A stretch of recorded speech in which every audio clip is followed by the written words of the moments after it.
안녕, 민규쌤입니다. 자, 고3 3월 전국연합 학력평가 한번 풀어보도록 하겠습니다.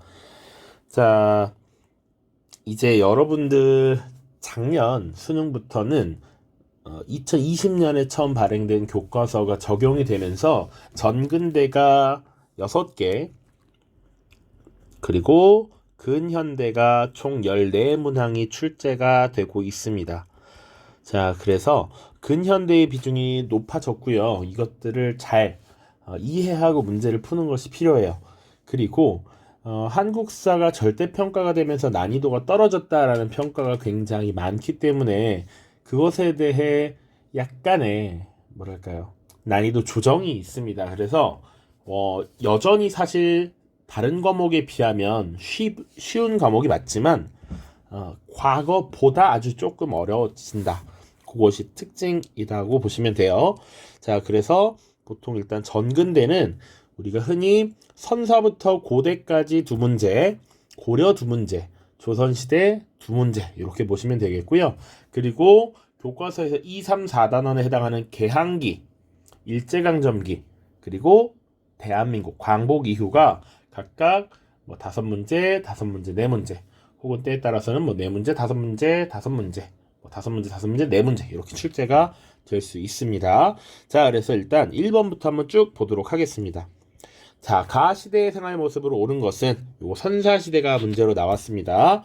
자, 연천전공리라는 힌트를 보면 바로 알 수 있으면 좋고요. 그리고 대표적 유물로서 주먹도끼라고 나와 있네요. 이런 것들이 힌트가 되겠습니다. 자, 그래서 지금 요 두 가지 힌트를 봤을 때, 이거 구석기 시대를 묻는 것이구나. 그러면 구석기 시대의 생활 모습을 바로 고르면 돼요.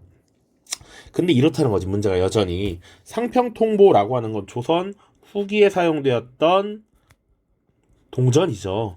자, 그러니까 전혀 말이 될 수 없고요. 팔만대장경 조판하였다. 이거 고려시대에 몽골의 침입을 부처님의 힘으로 막아보자라고 했던 것이고요. 비파형 동검 제작하였다.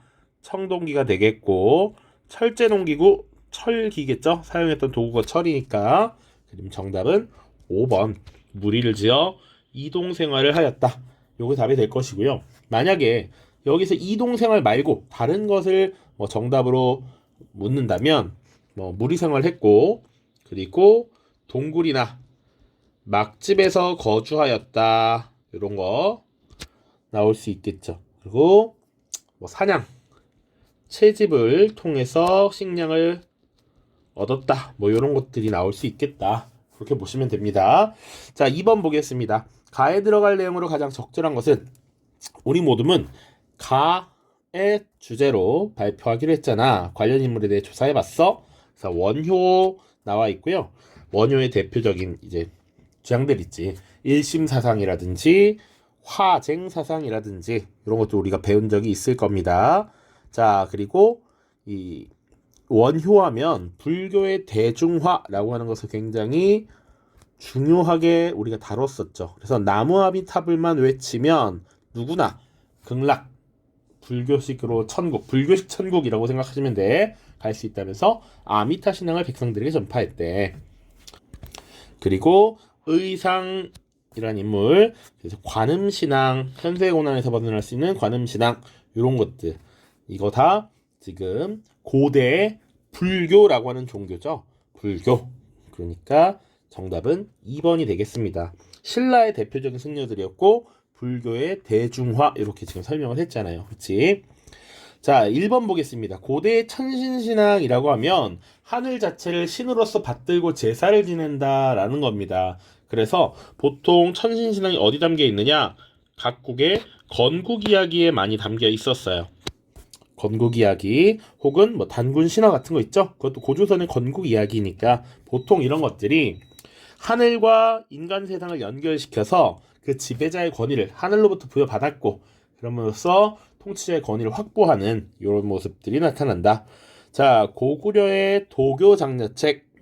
요것은 사실은 선생님이 수업 시간에는 다루지 않았는데, 고구려 말기에 권력을 잡았던 연개소문이 이 도교를 굉장히 장려했다라고 해요. 그래서 불교를 중심으로 권력을 잡고 있었던, 중심이 있던 귀족 세력들을 견제하기 위한 방법 중에 하나였다, 이렇게 보고 있어요.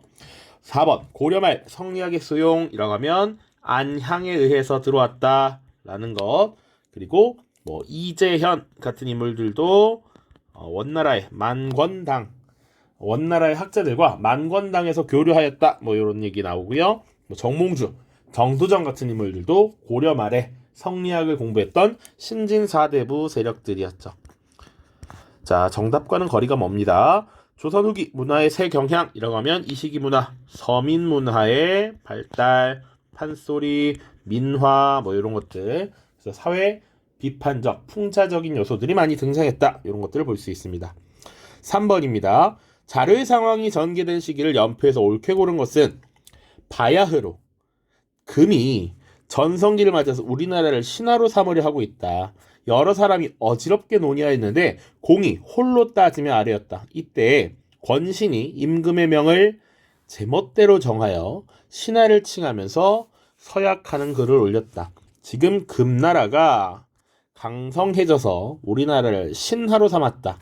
그래서 우리나라한테 금을 섬겨라 라고 했어. 요거 사대하라 라고 하는 요구를 한 것이죠. 자, 이것을 지금 받아들였다라는 것이지. 신하를 칭하면서 서약했다. 요거 언제였냐면 왕의 장인이었던 이자겸이 지금 권력을 잡고 있었던 고려 인종 시기입니다. 대략 12세기경이라고 볼 수 있어요. 자, 우리가 고려의 대외 관계를 볼 때 보통 10세기에서 11세기 거란족이 세운 요나라 이렇게 보고요. 그 다음 금나라 12세기 그리고 원나라 13세기 이렇게 다룹니다. 물론 원나라는 12세기 후반부터이긴 하지만 자, 그런데 지금 금나라와의 관계를 묻고 있죠. 그래서 지금 연표에서 보면 되는데 매소성 전투 뭐였냐면 우리 교과서에 없지만 선생님이 수업 때 1학년들도 계속 이야기를 하거든요. 676년에 신라가 당나라 군대를 몰아내고 삼국통일을 완수했던 시기입니다. 신라의 삼국통일과 관련된 주제야. 그러니까 훨씬 이전이 되겠죠.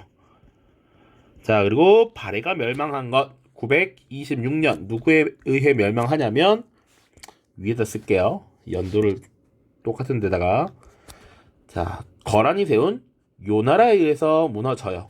근데 지금 요나라가 힘을 떨치던 그 시기는 지났어. 자, 귀주대첩은 기억해 봅시다. 요 거란의 3차 침입입니다. 거란의 3차 침입 강감찬이었죠. 요것은 1019년이 됩니다. 1019년 귀주대첩. 요거 연도를 몰라도 돼요. 근데 사실은 요거 어떻게 연도를 다 외우겠어. 대략적인 걸 봐야 되는 거야. 우리 지금 거란으로부터 고통을 받았던 시기, 그 이후에 금나라로부터 고통받았던 시기, 이런 것들 지금 구분하면 순서를 보면 됩니다.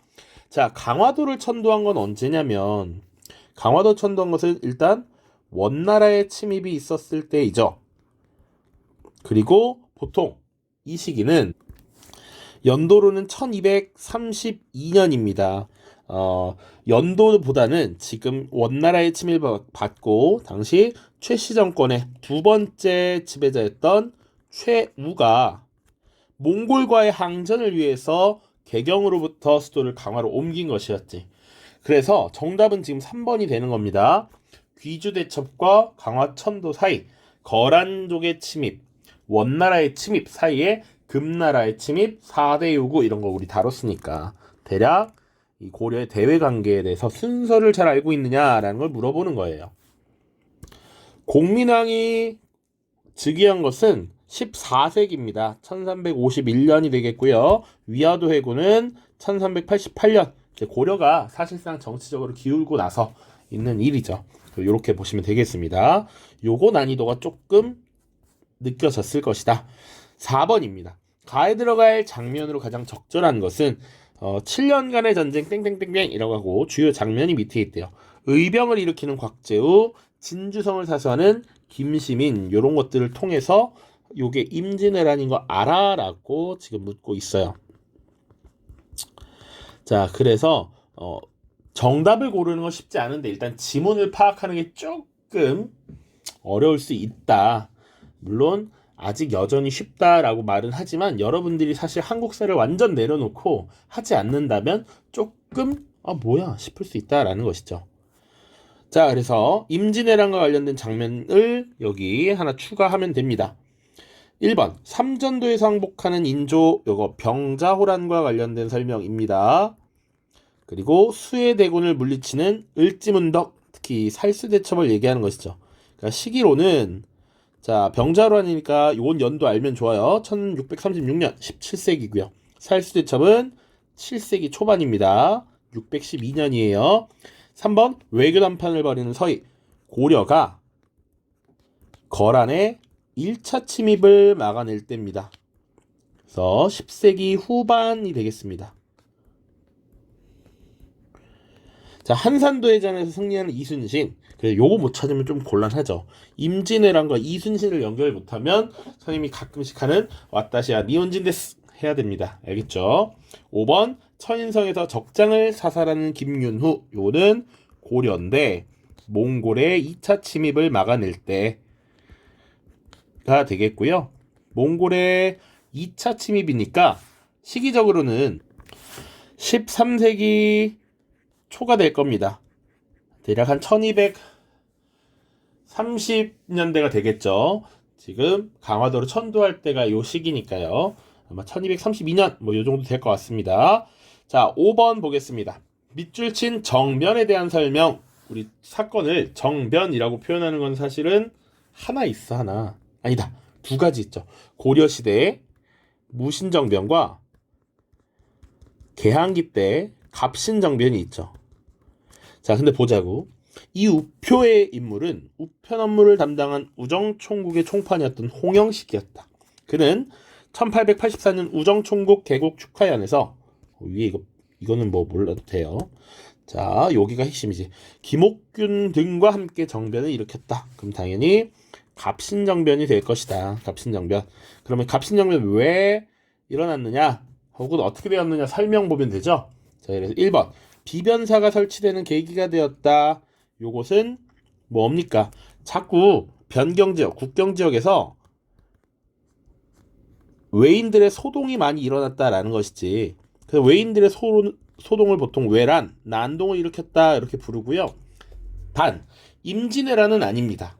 그 전에 을묘외변, 그 전에 삼포외란 이런 것들이 발생하면서 지금 비변사가 설치되었고 상설기고화된 것이 을묘외변 때거든요. 그러니까 요것은 외인들의 소동 때문이다. 16세기 초반입니다. 급진계합파의 주도로 전개되었다. 요게 정답이죠. 그래서 기존의 이런 뭐랄까 온건계합파 주도의 점진적 개혁에 반발하고 급진적 개혁을 추진하려던 세력이었지. 김옥균, 또 박영효, 지금 여기 나와 있는 홍영식, 또 서광범 이런 인물들, 서재필 여기도 포함이 됩니다. 자, 3번 김부식이 이끄는 관군에 의해 진압된 것은 고려시대 때 묘청의 난입니다. 4번 평안도 지방에 대한 차별에 반발했다. 이거 반드시 기억하세요. 홍경래의 난입니다.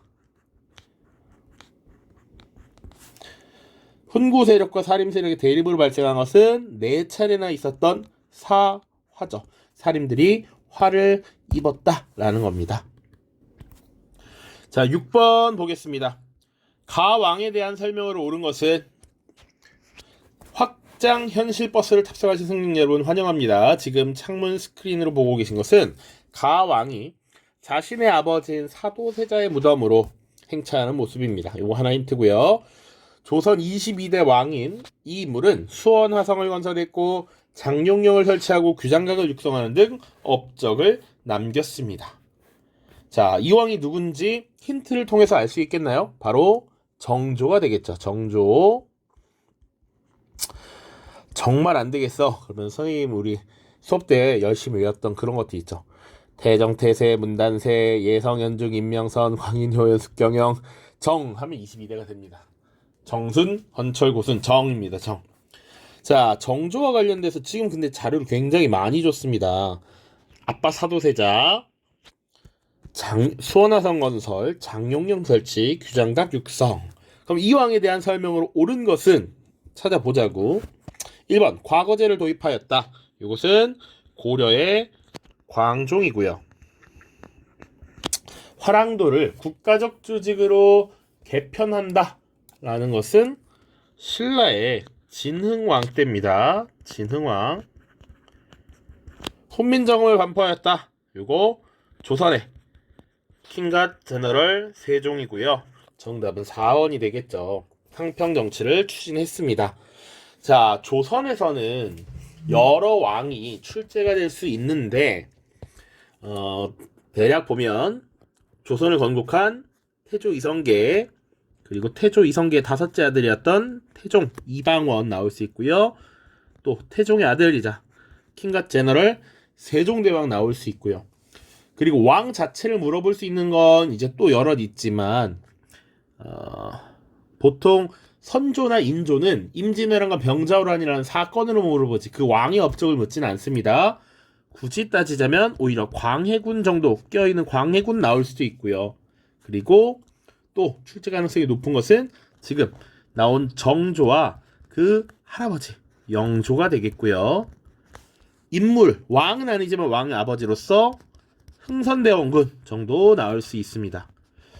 물론 가능성이 높은 건 뭐냐? 지금 조선시대에서 기껏해야 두 문제 정도 나올 거기 때문에 요거는 근현대에서 또 하나 이렇게 나올 수 있습니다. 이렇게 정리를 하시면 돼요. 고려시대에도 왕이 4명 정도 원래 나올 수 있습니다. 태조왕건, 4대왕 광종, 그리고 6대왕 성종, 31대왕 공민왕이 있습니다. 자, 왕을 주제로 출제 주제로 나올 수 있는 정도는 요 정도다 보시면 되고요. 그래서 노비안건법을 시행하였다는 누굽니까? 바로 고려의 광종이죠. 역시 고려 광종이 단독으로 출제될 가능성이 매우 높은 측면이 있다. 다음입니다. 7번 가운동에 대한 설명으로 옳은 것은 전북 고창의 가유적 탑사활동지라고 되어 있고요. 황토현 전투, 전주화약, 패전계약안, 집강수, 남북접 직전, 우금치 전투 다 던져줬어. 전봉준까지 던져줬어. 제폭구민, 보국안민, 백성의 하늘이다. 이거 뭔지 알아야 돼. 이거 동학 농민운동이다 라고 얘기했어요. 동학농민운동 다 알 수 있어야 합니다. 자, 그래서 동학농민운동에 대한 설명을 찾아야 해. 1번 갑오개혁에 영향을 미쳤다. 맞죠.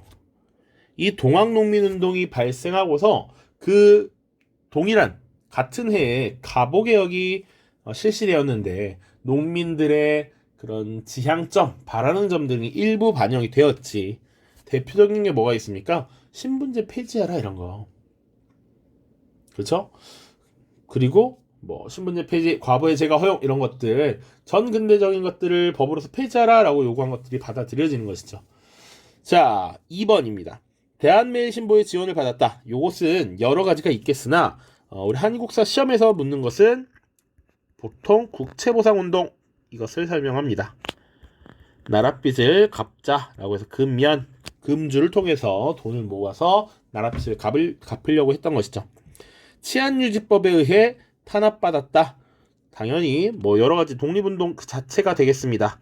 또 1920년대가 되면 사회주의 사상이 유입되면서 사회주의 계열의 독립운동이 강화되는데 보통 이 치안유지법의 타겟이 사회주의 계열의 독립운동이 많았습니다. 왜? 사유재산제를 부인하고 천황제를 부인했기 때문에. 4번 을미사변과 단발령에 반발해서 일어난 것은 을미의병이죠. 을미의병. 교과서에서는 요새 뭐 전기의병 이렇게도 표현이 됩니다. 이것을 주도했던 인물 유인석, 이소웅 이런 인물들이 있다. 조선 형평사를 중심으로 전개된 것은 형평운동이고요. 자, 8번 보겠습니다. 밑줄 친 외적에 대한 설명을 오는 것은 나는 양헌수라 하오. 병인년에 강화도를 침략한 외적을 정족산성에서 물리쳤소.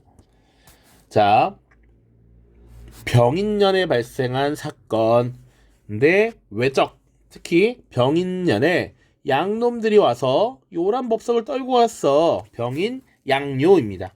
그러면 병인 양요 당시 쳐들어왔던 외적 어떤 나라의 군사였느냐? 바로 프랑스가 되겠죠. 프랑스. 자, 요 주제는 지금 흥선대원군 시기에 통상수교 거부 정책을 나타내고 있고요. 요거 순서대로 좀 보자라고 했어요. 병, 제, 병, 남, 신 이렇게 순서대로 앞에 글자 따지라고 했습니다. 병인, 박해가 먼저 있었고요.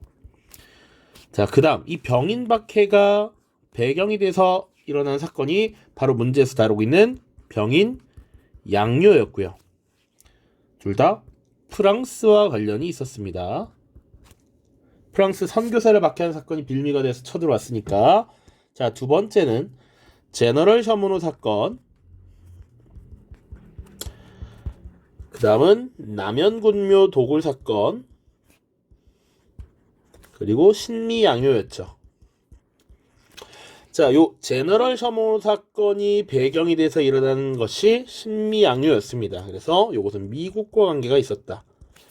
그리고 남연군묘 도굴 사건은 독일 상인이었던 오페르트가 통상수교를 요구했으나 이것을 받아들이지 않자 당시 흥선대원의 아버지인 남연군의 묘를 도굴하고 이것을 협상에 이용하려고 했던 것이죠.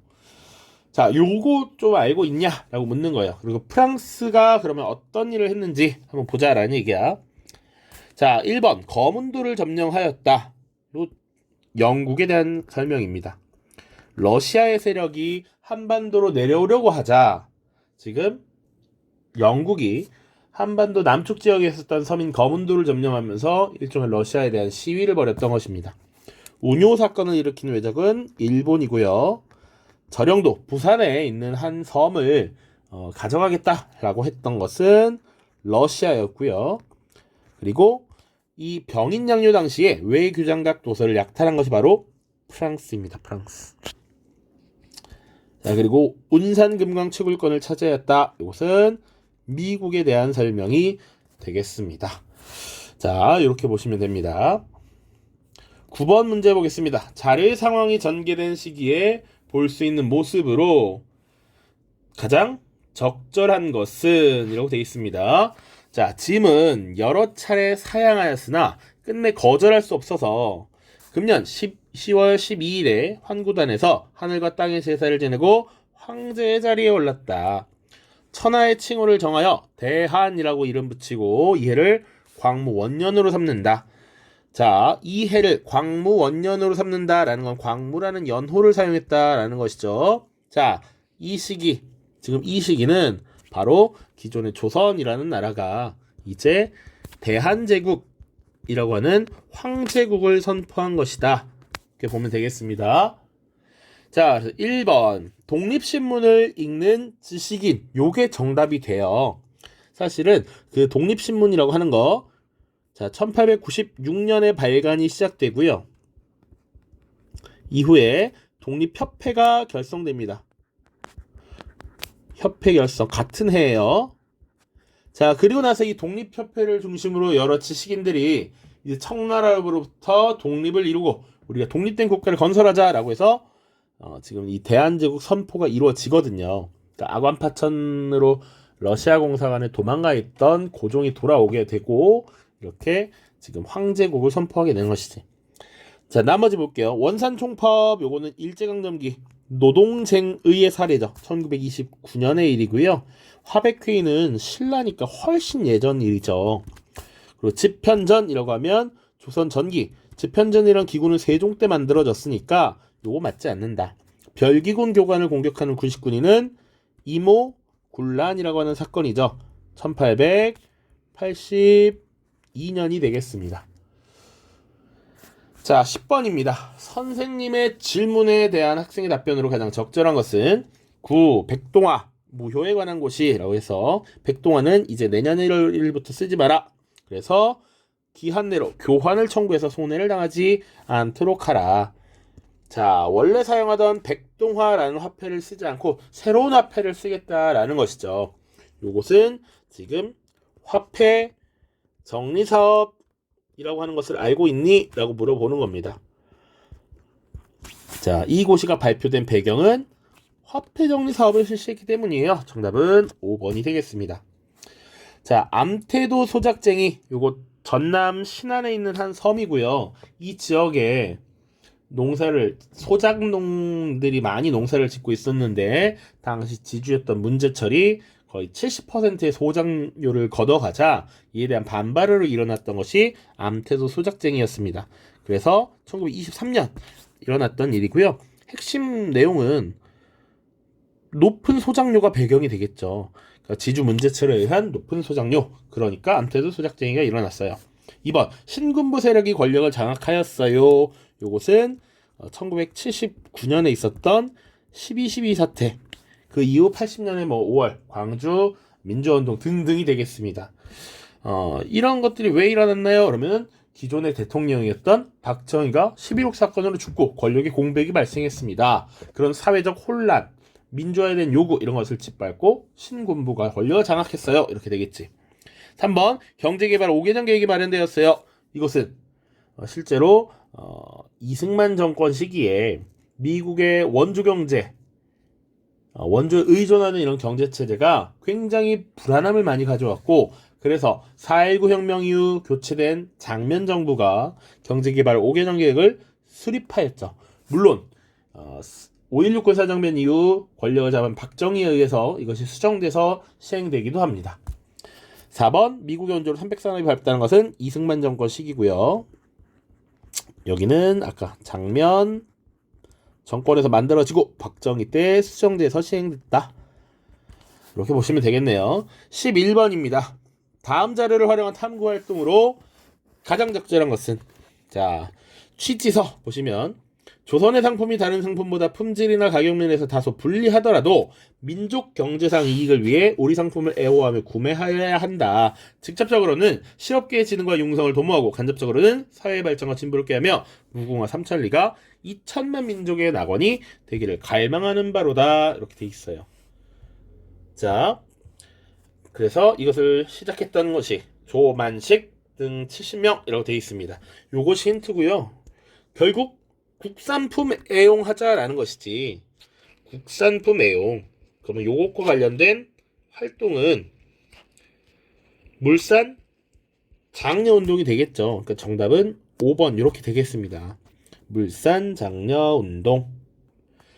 자, 노급 폐지의 목적, 시기만 간단하게 볼게요. 노급 폐지의 목적, 요거 신문왕 때 시행된 정책이죠. 신문왕 때는 관료전을 지급하고 노급을 폐지했습니다. 목적은 진골 귀족 세력들을 약화시키기 위해서, 반면 왕권은 강화시키기 위해서, 이런 내용들이죠. 자, 새마을 운동의 영향을 분석한다. 농촌 사회의 현대화를 위해서 시행했다라고 볼 수 있죠. 박정희 정부 때입니다. 대동법 실시의 배경을 살펴본다. 요거 광해군 때 시작됐고요. 목적은 박납의 폐단을 시정하기 위해서. 특산물을 납부하는 이 공납 제도가 변질이 돼서 문제가 많이 생겼죠. 그래서 이런 폐단을 막기 위한 제도였다. 통리기무하면의 역할, 요거 고종되고요. 1880년에 설치됩니다. 목적은 근대화 정책 추진을 위해서죠.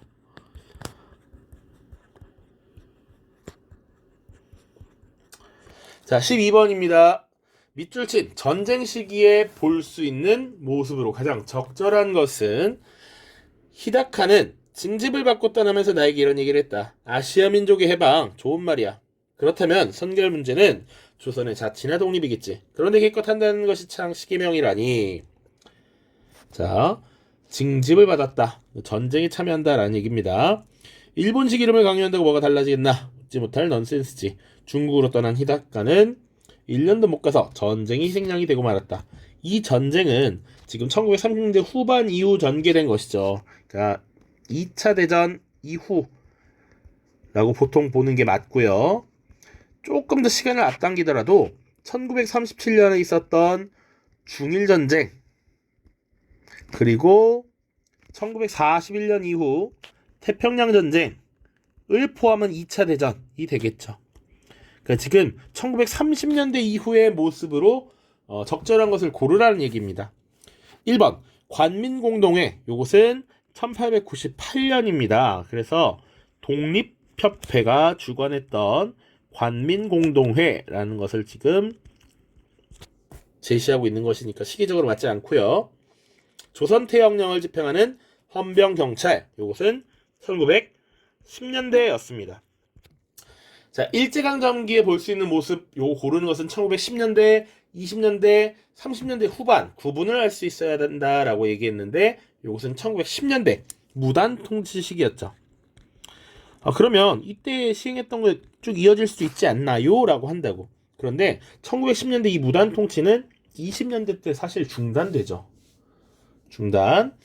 자, 3번 황국신민서사를 암송하는 어린이, 요게 정답이 되겠습니다. 이제 조선인도 충직한 황국신민으로 만들겠다라고 하는 황국신민화 정책을 펼치게 되죠. 천황국가의 신하된 백성이라는 의미입니다. 그래서 조선인들도 세뇌교육을 잘 시켜서 똑같은 일본인을 만들어서 전투에 투입시키겠다 이런 거예요. 3번입니다. 자, 영선사로 임명되어 청으로 떠나는 관리, 요거는 1881년, 80년대 초반이 되겠고요. 근대화 정책 추진 시기입니다. 홍경래의 난이라고 하면 1811년이거든요. 훨씬 전이니까 시기적으로 맞지 않는다. 다음 13번 보시죠. 가 군사 조직에 대한 설명으로 옳은 것은 수신 국민당 정부, 중국 국민당 정부고요. 발신은 대한민국 임시정부입니다. 두 번째 줄 보시면 김원봉을 가의 부사령관으로 임명하는 문제에 대해 국무회의는 원안대로 통과시키기로 결의했습니다. 조선 의용대를 우리 가에 편입시키는 작업이 완성된 뒤에 쭉쭉쭉 나와 있습니다. 자, 요것은 임시정부의 정규군대였던 한국광복군이 되겠죠. 이 한국광복군에 김원봉 세력이 지금 합류한 것이야. 오케이? 자, 그래서 한국광복군에 김원봉이 이끌던 조선의용대가 합류하게 되죠. 그래서 원래 총사령관은 지청천이라는 인물이 있었고, 원래, 그리고 합류한 김원봉을 지금 부사령관 겸 사실은 국방부 장관에 임명을 했거든요. 군무장관으로 지금 넣게 되는 것입니다. 자, 그래서 한국광복군에 대해 잘 알고 있니? 라고 물어본 거예요. 자, 봅시다. 윤관의 건의로 편성된 것은 고려시대의 별무반이라고 하는 부대였죠. 신기군, 신보군, 항마군으로 구성된 여진족을 상대하기 위한 특별 부대였습니다. 안시성 전투에서 승리한 것은 고구려의 얘기고요. 훨씬 전입니다. 고종의 보기를 목표로 한 것은 정미의병 정도로 볼 수가 있겠죠. 그래서 고종의 강제퇴위 이후에 해산된 군인들이 가담을 해서 이들이 서울 진공작전을 벌였잖아. 그래서 일본군을 몰아내려는 시도를 했으나 결국 실패했고요. 혹시 뭐 하나 더 따지자면 1910년대 비밀열사로 활동한 독립의군부라고 하는 조직, 고종의 복위를 지금 추구했던 복벽주의적 성격을 갖고 있었습니다. 정답은 4번이 되겠죠. 인도 미얀마 전선에 파견되어서 연합군의 일원으로 활동하고자 했죠. 자, 요거 자유시 참변으로 큰 타격을 입은 것은 만주 지역의 독립군입니다. 만주 지역의 독립군들이 크게 지금 타격을 입었죠. 왜? 만주 지역이 사실상 일본군에 의해서 통제되니까 지금 러시아 땅인 자유시로 넘어가게 됐는데, 이때 러시아의 내전과 우리 독립군의 내분 등으로 지금 이때 많이 무장해제 당하고 희생됐습니다. 굳이 부대까지 이야기하자면 대한 독립군단이라는 부대가 있었다. 자, 그렇다면 한국광복군과 관련해서 또 다른 선지가 뭐가 나올 수 있느냐? 인도 미얀마 전선에 파견되었다. 또 미국 전략정보국 OSS에서 활약했다 뭐 이런 얘기 나올 수 있습니다. 오케이? 원래는 지청천을 총사령관으로 했다 뭐 이런 것도 나올 수 있고 대한민국 임시정부의 정규 부대였다 이런 게 나올 수 있죠. 자 14번 보겠습니다. 가 운동에 대한 설명으로 옳은 것은 독립운동 판결문이 나와 있고요. 독립운동의 명칭은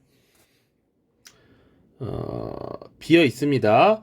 가가 되겠죠. 자, 조선민중화 철천지 원수인 자본제국주의 일본에 2천만 동포를 결사 투쟁하자. 만세, 조선독립 만세. 그리고 순종의 국장 당일에 조선독립 만세를 외쳤다. 자, 우리 만세운동은 두 가지가 있죠. 3.1운동과 60만세운동. 물론 이제 항일투쟁으로서 뭐 광주학생 항일운동도 나옵니다. 자, 그런데 여기서 지금 순종의 국장일 하면 60만세운동이고요. 여기는 고종의 국장일이 되겠습니다. 자, 그래서 이것은 1926년에 벌어졌던 60만세운동을 묻고 있고요. 그래서 쭉 보면 1번 신간회의 지원을 받았다. 자, 60만세운동 26년 6월에 있었는데 신간회는 27년에 만들어졌습니다. 그래서 엄밀히 따지자면 60만세운동 이후에 신간회가 결성되었다 이렇게 설명하는 게 맞아요. 정답이 될 수 없다. 민족 협동전선의 토대를 마련하였다. 이거야 이거. 60만세운동을 주도했던 천도교 세력 일부와 좌파 세력 일부가 함께 힘을 합쳐서 지금 60만세운동을 주도했단 말이죠. 이렇게 해보니까 우리가 민족주의, 사회주의 나뉘어서 독립운동을 하려고 했는데 그럴 필요 없이 힘을 합쳐서 할 수도 있겠다라고 하는 지금 자각을 하게 된 것이죠. 그래서 그 이후에 신간회가 만들어진 거니까 정답은 2번이 되겠고요. 3번 일본의 황무지 개강권 요구를 철회시켰다. 이거는 1904년에 결성된 보안회라고 하는 단체 활동입니다. 4번 대한민국 임시정부의 수립에 영향을 준 것 3.1운동이 되겠고요. 조선 밀립대학 기성의 주도로 전개된 것은 밀립대학 설립운동이 되겠습니다. 이어서 15번 보겠습니다. 밑줄 친 이 회의에 대한 설명으로 옳은 것은 이라고 되어 있어요. 그래서 저는 모스크바에서 열린 이 회의 이거 뭐 나올 거 하나밖에 없죠. 보도한 신문 기사를 골랐습니다. 미국, 영국, 소련 세 국가의 외무장관이 이 회의에 참석했고요. 기사에 따르면 소련은 신탁통치, 미국은 즉시 독립을 주장했다고 하는데 이것은 오보였습니다. 실제로 소련은 즉각 독립, 미국이 신탁통치를 주장했는데 이것이 잘못 전달되면서 국내에서는 소련에 대한 반감이 더욱 커질 수밖에 없었죠. 그래서 반공이라고 하는 그런 모습들이 더욱 커져 나갔다라는 겁니다. 자, 어쨌거나 지금 이 회의에 대해서 어느 정도 알고 있느냐를 묻는 것이고요. 밑에 정답도 있겠지만 이 모스크바 3상회의죠. 모스크바에서 열린 3국 세계국가 외교부 장관입니다. 회의에서는 어떤 것들을 결정했다고 결정. 그래서 세 가지를 결정을 했습니다. 첫 번째는 뭐냐? 한국의 민주주의 임시정부를 수립한다. 자, 그리고 이 문제를 해결하기 위해서 임시정부를 수립하는 문제를 논의하기 위해서 미국과 소련의 공동위원회를 설치한다. 자, 그리고 한국은 최대 5년간 신탁 통치를 실시한다. 미, 영, 중, 소에 의한 신탁통치 최대 5년간 이렇게 실시하도록 했습니다. 자, 그래서 요 세 가지 중에 하나가 정답으로 나올 거예요. 자, 보겠습니다. 1번 상대 등을 중심으로 논의를 진행하였다. 요거 화백회입니다. 화백회의. 3국 중에서 신라의 제도였죠. 만장일치제였다. 흥선대원군에 의해 사실상 폐지되었다. 요것은 비변사라고 하는 기구를 말하는 것이죠. 비변사를 혁파해서 정치는 의정부에, 군사는 삼군부에 맡겼다. 이런 내용 다뤘습니다. 창조파와 개조파의 대립으로 결렬하였다. 이것은 1923년 대한민국 임시정부에서 있었던 국민 대표 회의였죠. 임시정부였습니다. 4번 5.16 군사정변 이후 군정을 주도하였다. 이것은 국가재건 최고회의라고 하는 기구입니다. 그래서 정답은 5번 한반도에 민주주의 임시정부를 수립할 것을 결정하였다. 이렇게 나오고요. 혹시나 다른 선지로 바꿔서 나온다. 그러면 여기 사실 신탁통치 얘기가 나왔으니까 미소공동위원회 설치를 결정하였다. 이렇게 나올 수도 있습니다. 알겠죠?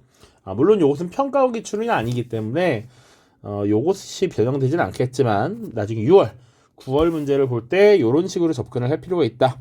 자, 16번입니다.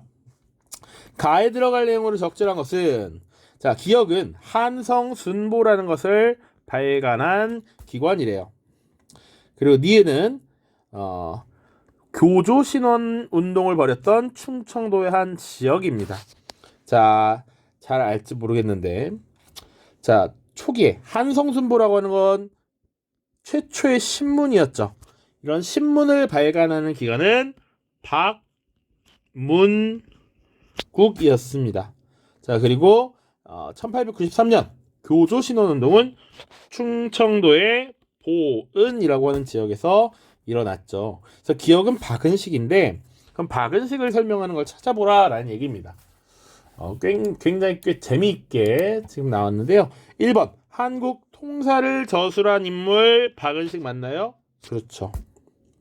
박은식은 근대 역사학에서 다뤄지는 3명의 인물 중에 한 명이고요. 민족주의 역사학의 대표 주자였습니다. 특히 근대사에 초점을 두고 저술을 했고요. 대표 저서가 2가지였어. 정답으로 나온 한국 통사가 하나였고요. 여기서 통은 과거부터 현재까지 통으로 지금 이것을 했다라는 게 아니라 한국의 아픈 역사, 통증, 이런 아픈 역사였고요. 그리고 한국 독립운동 지혈사라고 해서 한국이 일본의 지배로부터 벗어나기 위해서 벌인 독립운동의 피 흘린 역사를 지혈사라고 합니다. 이 진짜 선생님이 한자로도 설명했어. 뭐뭐의라고 하는 어조사 진짜예요. 한국 독립의 피 흘린 역사였습니다. 자, 2번입니다. 이토 히로부미를 처단한 인물 이거 누굽니까? 안중근 의사고요. 조선 책략을 국내에 소개한 인물 김홍집. 대한광복회 총사령을 역임한 인물 대한광복회 총사령 바로 박상진이란 인물입니다. 1915년에 결성된 단체 공화정 수립을 목표로 했고 총사령 박상진, 부사령 김좌진 이렇게 있습니다. 요거 대한광복군 이렇게 헷갈리면 안 돼. 우리가 공부한 건 그것도 한국광복군이었죠. 김구와 함께 남북협상을 추진한 인물은 남한의 대표 김규식이 있었고요. 또 북한의 인물은 김일성, 김두봉 등을 들 수가 있었습니다. 자, 17번 가죠. 밑줄친 이 전쟁 중에 있었던 사실 한국 해병대에서 미 10군단으로 갔다. 쭉쭉쭉. 중국이 10월에 중국이 이 전쟁에 뛰어들면서 미군이 후퇴했고요. 흥남철수작전 이런 거 나와 있습니다. 이런 거 통해서 6.25 전쟁이구나. 한국 전쟁임을 알 수 있어야 하고요. 이 전쟁 중에 있었던 사실 항상 정답은 거의 이것만 나옵니다. 인천 상륙작전이 전개되었다. 전쟁과 관련된 키워드는 거의 요거 하나가 전부다. 나중에 요거 하나 혹시 중국군 개입 이런 키워드들 같이 기억을 해두시되 정답에는 아직 인천 상륙작전이 거의 대부분이었습니다. 자, 아관파천이 단행된 것. 이 전쟁 자체는 일단 1950년부터 53년까지 있었고요. 아관파천 1896년입니다. 을미사변 이후 신변의 위협을 느꼈던 국왕 고종이 러시아 공사관으로 피신한 것이죠. 3.1운동은 1919였고요. 강화도 조약 1876년 반민족행위 처벌법이 제정된 것은 제헌국회가 수립된 이후 1949년이었습니다.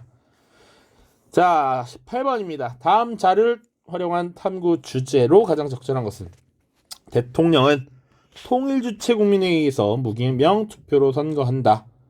자, 그리고 53조 2항 대통령은 필요하다고 인정될 때 국민의 자유와 권리를 잠정적으로 정지하는 긴급 조치를 할 수 있다. 이런 것이죠. 정부나 법원의 권한에 관하여도 긴급 조치를 할 수 있다. 긴급 조치권이라고 하는 것. 요런 내용들이 들어간 것은 다 유신 헌법에 대한 내용입니다. 그러니까 박정희 정부가 이제 장기 독재를 구축하면서 1972년에 헌법을 개정해서 이런 조항들을 넣었던 것이죠. 그래서 대통령 선거 자체도 지금 국민이 직접 본 것이 아니라 간선제를 채택했고요. 그리고 국민의 기본권을 제한하는 긴급조치권을 넣어놓은 것. 또 추가로 국회의원의 3분의 1을 대통령이 추천하는 인물로서 지명하는 유신 정우회의 존재. 뭐 이런 내용들을 쭉 보시면 되겠습니다. 자, 그리고 보통 다른 기출에서 어떤 양상이 나오냐면 이 정부, 유신 집권기, 유신 시기에 볼 수 있는 모습으로 적절한 것은 이라고 해서 이것에 대항하는 3.1 민주 구국운동이라든지 혹은 개헌청원 100만인 서명운동, 헌법을 고쳐달라라고 하는 100만인 서명운동, 이런 것들이 또 출제가 될 수도 있습니다. 자, 그래서 정답은 심플하게 3번 유신체제의 성립이라는 주제를 살펴보면 되겠죠. 자, 동그라미 1번의 3당 합당은 뭐냐면, 자, 전두환 정권이 끝나고 1987년 대통령 선거에서 당시 여당 민자당 소속이었던 노태우가 당선이 됩니다.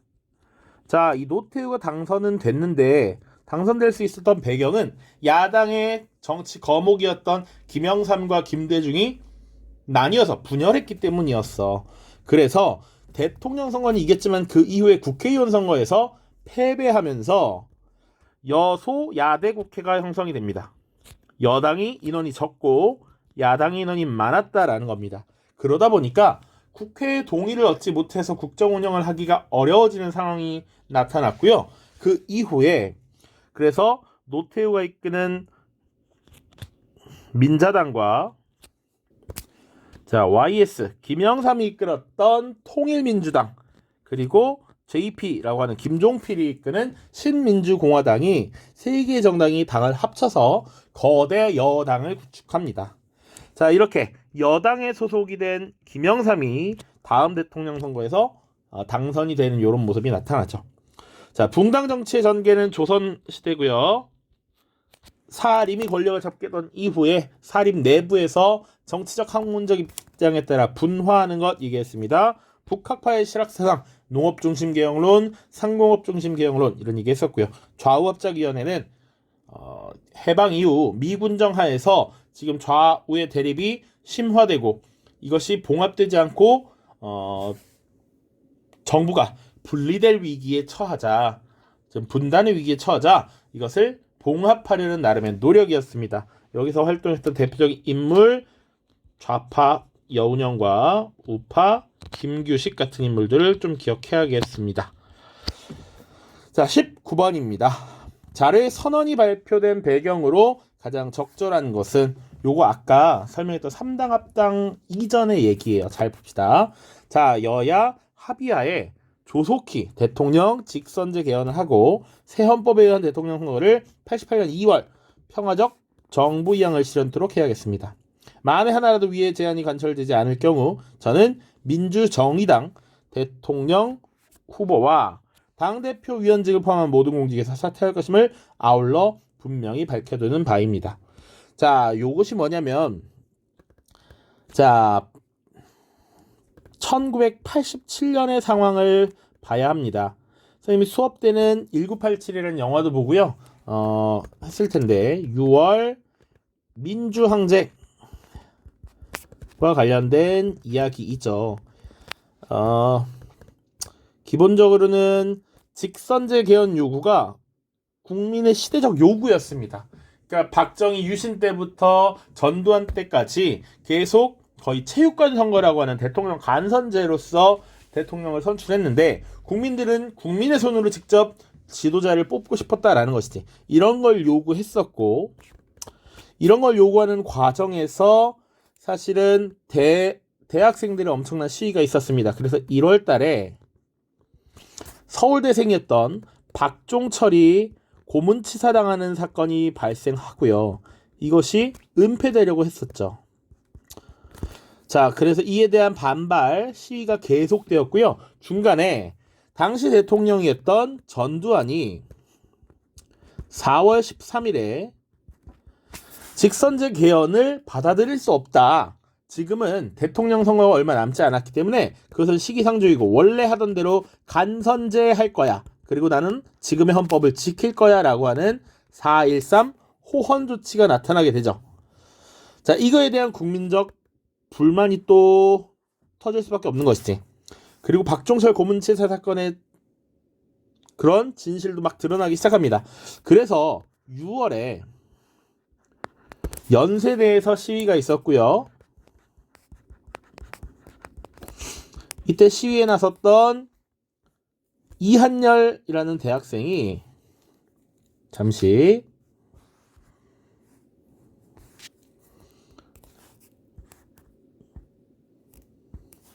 연세대 시위에서 이한열 군이 최루탄에 맞아서 쓰러지는 이런 일이 발생합니다.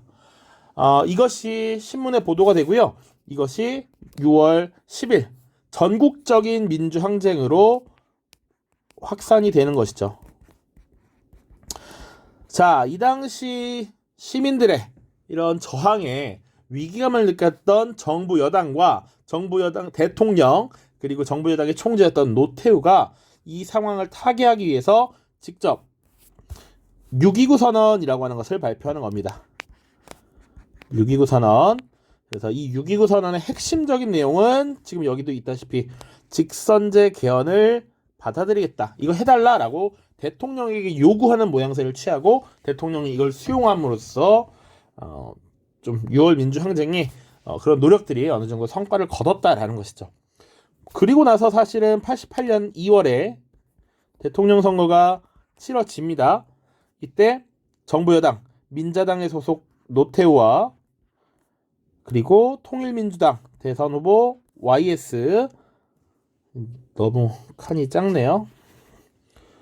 노태우, YS 그리고 신민주공화당의 JP 김종필이 아니죠. 여기는 김종필이 아니고 자 통일민주당 YS 그리고 평화민주당의 김대중이죠. 자 그래서 지금 야권의 표가 분열이 됐어. 두 갈래로 분열이 되면서 약 37%인가 득표를 해서 노태우가 당선이 됩니다. 요런 전개 과정을 좀 알고 있어야 한다. 자 그러면 지금 이 6.29 선언인데 6.29 선언이 왜 나왔느냐? 배경이 뭐냐라고 하면 정답은 좀 더 쉽죠. 6월 민주항쟁이 전개되었고 이런 민중의 저항을 무마하기 위해서 이런 분위기를 정리하기 위해서 6.29 선언이 발표되었다라고 보시면 되겠습니다. 자, 금융실명제가 전면 실시된 것은 1993년입니다. 김영삼 정부가 들어선 지 얼마 되지 않아서 이런 개혁 조치를 취했고요. 남북한이 유엔에 동시 가입한 것은 1991년 노태우 정부 때입니다. 이때 북방정책이라고 해서 중국, 그리고 소련과도 수교를 맺고요. 남북한이 유엔에 동시에 가입하고 서로 상호 불가침 조약을 체결하기도 합니다. 옛 조선 총독부 건물이 철거되었다. 이것도 YS 때입니다. 굳이 따지자면 연도는 이것은 1995년이 되겠습니다. 한미 자유무역협정이 체결되었다. 최초 체결은 2007년 노무현 정부 때입니다. 물론 나중에 계속 수정, 이명박 정부 때 수정, 박근혜 정부 때 수정, 문재인 정부 때 수정 이루어집니다. 어쨌거나 체결되었다라고 하면 보통 노무현 정부 2007년을 이야기합니다. 20번 보십시오. 자, 20번. 자, 20번은 원래 보통은 통일정책이 나오는데요. 요거 한번 봅시다. 국제통화기금 지원자금 조기 상환 완료. 요것을 정리를 해야 되는데 우리가 국제통화기금 IMF로부터 돈을 빌리게 된 것, 국가의 경제가 위기를 맞이해서 돈을 빌린 것, IMF 사태라고 하면 보통은 YS대를 이야기하고요. 이것을 조기 상환했다. 빌린 거 다 갚았다. 라고 하면 바로 그 다음 DJ 때입니다. 자, 그래서 보시면 국제통화기금 지원 자금 상환 기념 만찬에서 대통령은 이라고 하면 이 사람은 바로 DJ 김대중 대통령이 됩니다. 자, 김대중 대통령의 활동으로 옳은 것은 이라고 돼 있는데요. 20번 통일정책이라니까 정답은 5번이 됩니다. 5번. 나머지 한번 볼게요. 균역법을 실시하였다. 이건 조선 후기 영조 때입니다. 균역법이 뭐였어? 역을 고르게 한다라는 얘기였습니다. 역 부담을 낮춰서 고르게 한다. 척화비를 건립한 것은 흥선대원군이고요. 물론 당시 왕은 흥선대원군의 아들 고종이었죠.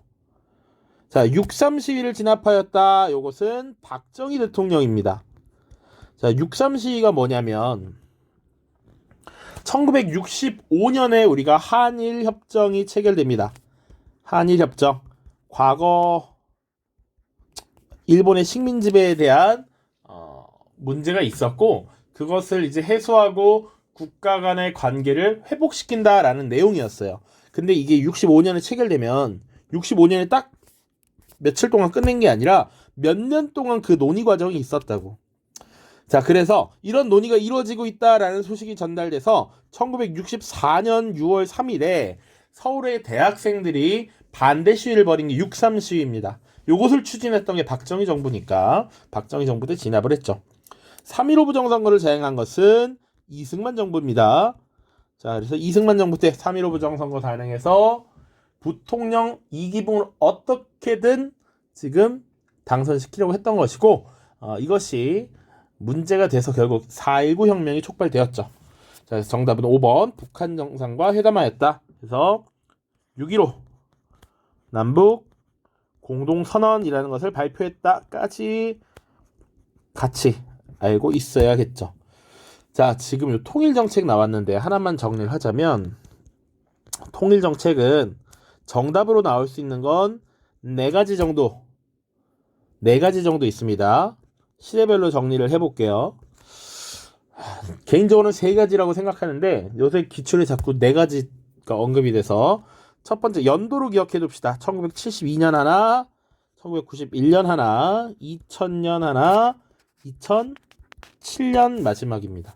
선생님 생각에는 그래도 이 3개 정도까지 나오지 않을까 싶은데요. 요거는 박정희 정부 때고요. 요거는 노태우 정부 때. 요것은 김대중 정부. 2007년은 노무현 정부입니다. 자, 핵심 키워드들 정리해보면 여기는 7.4 남북 공동성명이라는 것을 발표했어요. 자, 이 시기가 언제냐? 1969년에 미국이 이제 베트남전에서 자꾸 패색이 짙자 우리는 아시아의 문제에 적극적으로 개입하지 않을 것이다 라는 발표를 해요. 닉슨 덕트린이라고 하는데 이런 평화, 긴장 완화의 분위기가 형성되면서 남한과 북한의 이런 긴장이 완화되는 분위기가 형성이 됩니다. 이 과정에서 이제 남북이 서로 합의를 해서 발표한 성명인데요. 남북 공동 성명에서 이제 통일의 대원칙에 합의를 하는 겁니다. 자, 그래서 통일은 자주적으로 해야 된다. 그리고 평화적으로 해야 된다. 그리고 민족의 대단결을 이루어야 한다. 뭐 이렇게 정리를 할 수 있습니다. 박정희 때입니다. 자, 그리고 노태우 때는요. 남북 기본합의서라고 하는 게 발표됩니다. 자, 이 시기의 특징은 이 시기에 이미 이제 소련이 붕괴하고 있어요. 공산주의권이 점점 무너지고 흐트러지고 있어. 이런 관계 속에서 남한과 북한의 관계가 조금 화해 무드를 갖게 됩니다. 남북 기본합의서라는 거 91년에 체결하고요.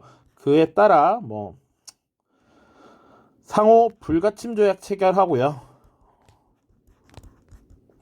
유엔에 동시 가입합니다. 요 정도만 기억해도 될 것 같아요. 수능에서는 요 정도만 기억을 해도 된다. 여기는 최초로 남북 정상회담을 벌였죠. 그래서 6.15 공동선언, 또 뭐 금강산 관광,